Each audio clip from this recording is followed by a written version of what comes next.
koonfur galbeed saddex arrimood ayay caan ku tahay. kow, nidaamka federaalka ah ee Soomaaliya qaadatay waxaa la yiraahdaa ma ogtahay Puntland waa hooyada federaalka. haddii Puntland hooyada federaalka ay tahay oon garwaaqsanahay anugu aabihii federaalka ka weyno fikirka federalismka wuxuu ka yimid asalkiisu deegaanka maanta loo yaqaano deegaanada maanta loo yaqaano koonfur galbeed Soomaaliya ee gobolada Shabeelle Hoose, Baay iyo Bakool. fikirka federaalku halkaas uu ka dhashay. afartameeyadii waaye ma dhawa sidii loo tukubaya waa un la gaaray. caanay ku tahay koonfur galbeed Soomaaliya.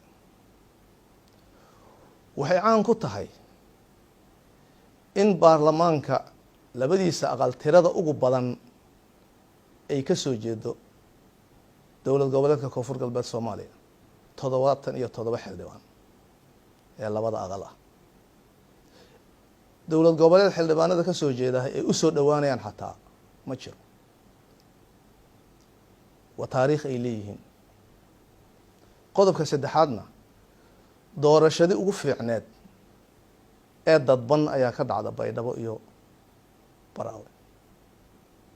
in lagu hambaliyeeyo ee loogu mahad celiyo ee lagu qadariyo lagu qiimeeyo la sugaye in la yiraahdo idinka kaliya wax idinka qaldan yihiin oo waxa dadban oo dhan idinka kaliya wax idinka qaldan yihiin. aad iyo aad aan ugu xumahay. Soomaalida wax garadka ee qarannimada iyo midnimada jecelna arrintaas inay uga garaabayaan aan aaminsanahay. arrintaa ma jiro ummad inta u tashatay sidaa ula dhaqantay. arrintaa mas-uuliyaddeeda waxaa iskale ra-iisul wasaare Maxamed Xuseen Rooble. cid la wadaagta ma jirto. haddii la taliyaashu ka xumaadeen hadda ka horaan waxaan maqlay waayihii dagaalada ciyaabeedee sokeeye ay jireen ayaa nin odayahoo waayeelahoo qiimo ku lahay ummadda uu ka soo jeedo ayaa inta xanuunsaday waxaa soo booqday odayaal iyo culamaa u diin waaweyn oo war odaygu waa xanuunsaday bal aan soo salaana yiri. markay u tagaan la fadhiyaan bal xaalkiisa laga warsanayo alxamdulillah waa ladanaha uu leeyahay ayaa madaafiicu ka kor dhacday. how waa la yaabay. dadkii qaaraa dhulka fadhiistay, qaaraa sariiraha hoos galay. odagaa xanuunsanayna wuu ogyahay madaafiicdaasu meeshay ka dhacaysa iyo sababtay u dhacayso. odayaasho uu inta qalbigu u qaboojiye wuxuu yidhi akhyaaray wax dhiba ma jiraanuu yidhi deriskaa iga xumaaday raalli ahaada.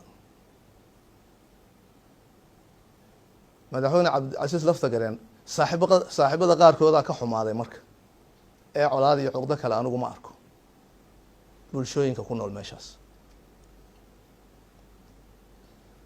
nidaamka federaalka ah wuxuu nafarayaa in wada ogol lagu wada shaqeeyo. waa sax baarlamaan muddan ka mid ahay dalkan waqti adagan ra-iisul wasaare xukuumad soo hogaamiye ka ahay. baarlamaan wuxuu kooram ku shaqeeyaa marka uu shaqadiisa waajibkaa gudanaye marka lasoo dooranayo 100% in la helaa la rabaa xubnihiisa oo cid Soomaaliyeed ayna arag in laga tashaday ama xaqeedii dastuuriga ahay ama mathalaadeedii la diiday. waxaan maqlay xan meelaha la wareejinayo kooram waa dhaafay 200 uu dhaafay baarlamaanka shacabku aqalka sarena waa la wada hayaa. marka waa inay dhacdaa doorashadii guddoonka labada aqal iyo madaxweynuhu riwaayad siyaasadeed waay. waa khiyaano ummadda Soomaaliyeedna waa ka feejigan tahay. cid laga yeelayana ma jirto in lagu tunto shuruucda iyo dastuurka dalka u yaala. wax badan baa la baal maray. duruufu keentaya la yiraahdaa allay badan lama dhihi karo. ra-iisul wasaare Rooble waa kaa waay aragsannahay waddanka wax badan baan soo joognay, duruufo kuwan ka adagaan soo marnay.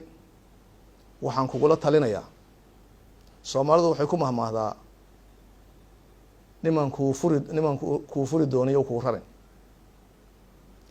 dadka talooyinka guracan ku siinaya mas-uuliyad uma saarna.